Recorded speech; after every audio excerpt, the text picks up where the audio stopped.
Okay, thank you. Thanks a lot to both of you. Merci à vous deux. Okay, now my task is not easy. Eh bien, ma tâche n'est pas facile, et notamment à cette heure avancée de la journée. Et j'ai préparé mon propos en anglais, désolé. Donc peut-être, bon, moi je suis un économiste et je dois parler avec cette casquette d'économiste. Alors quelques réflexions. Si je regarde la deuxième présentation de Seth, qu'est-ce que je peux dire à ce sujet? Dans un premier temps, toutes les histoires, l'analyse de ces ouvriers agricoles qui travaillent la fraise et d'autres fruits et légumes. La plupart d'entre eux n'ont pas de papier, sont des sans-papiers et sont issus de migrations complexes. Et il y a de nombreuses raisons qui génèrent ces migrations. Mais ici, on se concentre sur des populations dont la raison principale est économique, mon terrain de jeu. Et la raison principale qui a motivé cette migration, c'est en raison des différentes conditions entre le pays d'origine et le pays d'accueil. Donc ici, on voit bien les inégalités d'un pays à l'autre qui génèrent ces migrations. La politique actuelle, on a dit qu'on était à un tournant historique, on vit un tournant historique. Et pour être un peu cynique, c'est peut-être une opportunité de recherche parce qu'il y a beaucoup de changements, de bouleversements à l'œuvre.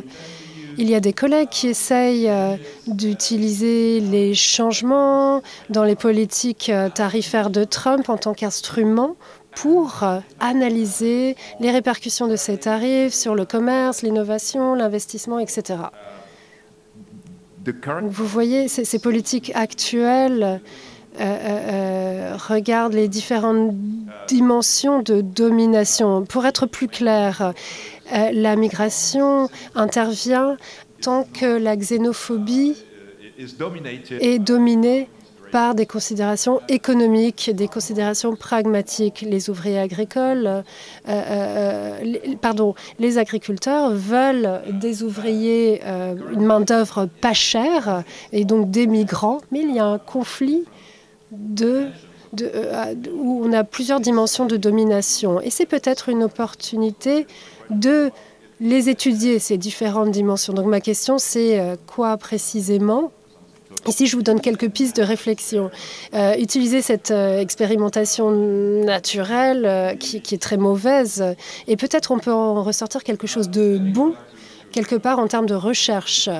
Pour revenir à l'intervention de Greta, j'ai vu beaucoup de similitudes avec l'histoire de l'économie, la discipline de l'économie au cours des 30 dernières années, en termes comment dire, la centralité de la thématique de l'inégalité. L'inégalité n'était pas centrale à l'analyse économique. Elle était présente, certes, dans le travail de certains collègues, des collègues importants, mais ce n'était pas central. La question centrale, et peut-être que Wen ne sera pas d'accord, car c'est aussi un économiste, mais il me semble qu'avant on disait à combien on doit produire, comment être efficace, et on ne s'intéressait pas à la distribution de ce qui est produit. Ce n'était pas central. Il y avait bien sûr des exceptions avec des préoccupations concernant la pauvreté, la précarité. C'est là où l'inégalité est arrivée. Elle est venue principalement des économies en voie de développement ou en développement, ou plutôt des économistes qui ont regardé de plus près la pauvreté. Et ensuite, c'est revenu. Peut-être au cœur de l'analyse économique, suite à des travaux très importants par Tony Atkinson et Amartya Sen, et bien sûr les travaux de Piketty. Donc beaucoup de travaux ont été faits sur la quantification de l'inégalité, mais il ne s'agit pas uniquement de la pauvreté, et c'est toute la distribution des revenus. Le revenu, une dimension. Donc les revenus, principalement, et ensuite dans le travail de Thomas Piketty,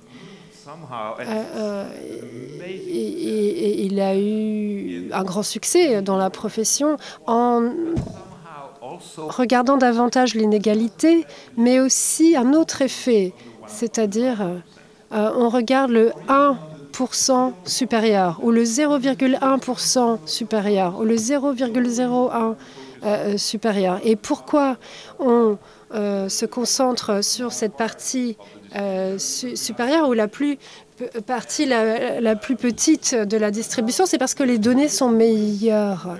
Mais il y a un risque inhérent à cette méthodologie, le fait de se concentrer sur le privilège ou essayer de définir comment le privilège peut être décrit. Eh bien, j'ai l'impression que c'est un processus similaire. C'est d'être plus attentif aux privilèges, aux riches, à la classe dominante. Un des coûts ou un des risques associés à ce processus, me semble-t-il, aujourd'hui, on se concentre sur quelques politiques, par exemple, taxer les riches, qui est probablement une bonne politique, notamment dans un contexte où les riches sont de plus en plus riches, et pour des raisons qui ne sont pas forcément évidentes.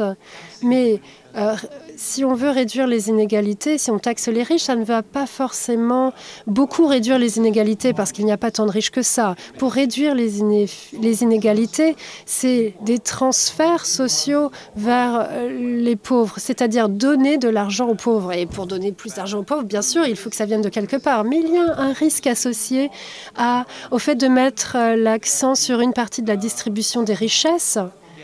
Et peut-être qu'on oublie quelque part ou on ne prête pas suffisamment attention à des politiques qui peuvent vraiment réduire la pauvreté et les inégalités en réduisant la pauvreté.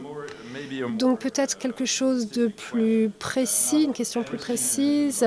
Tout ce que j'ai dit sur le travail de Piketty ou sur le travail des économies, c'est unidimensionnel. Une dimension, les revenus, parfois les revenus et la richesse, mais les données sur les richesses à l'échelle individuelle, c'est pas du tout fiable, beaucoup moins fiable en tout cas que les données sur les revenus. Mais dès qu'on adopte une perspective multidimensionnelle, une approche intersectionnelle, non seulement en regardant la distribution marginale, mais la distribution conjointe, deux distributions marginales ne font pas une distribution bidimensionnelle. Attention, ce qui nous préoccupe, c'est la corrélation. Mais quelle dimension ? Vous avez parlé de nombreuses dimensions aujourd'hui qui peuvent interagir et qui sont pertinentes pour expliquer tel ou tel phénomène. Mais nous ne pouvons pas enchevêtrer cette dimension. Nous n'avons pas suffisamment d'ensemble de données. Il faut choisir sur quelle dimension se concentrer. Les dimensions que l'on souhaite faire interagir, si on adopte cette approche intersectionnelle qui est axée sur les populations défavorisées, eh bien, ce n'est pas nécessairement la même dimension avec laquelle il faut interagir si ce qui nous préoccupe est le privilège ou les individus les plus privilégiés. Donc peut-être vous pouvez dire quelque chose à ce sujet. Comment choisir, comment identifier ou est-ce qu'il faut peut-être choisir 3 dimensions spécifiques, l'origine ethnique, la classe et l'âge peut-être, les dimensions habituelles, mais peut-être en regardant d'autres dimensions, la partie supérieure de la distribution, ou comment dire, le coin nord-est de ce tableau. C'est une bonne façon d'en apprendre davantage sur la distribution dans son ensemble. C'est un peu confus, je suis désolée, hein, mais en tout cas, voilà. J'ai lancé des pistes de réflexion.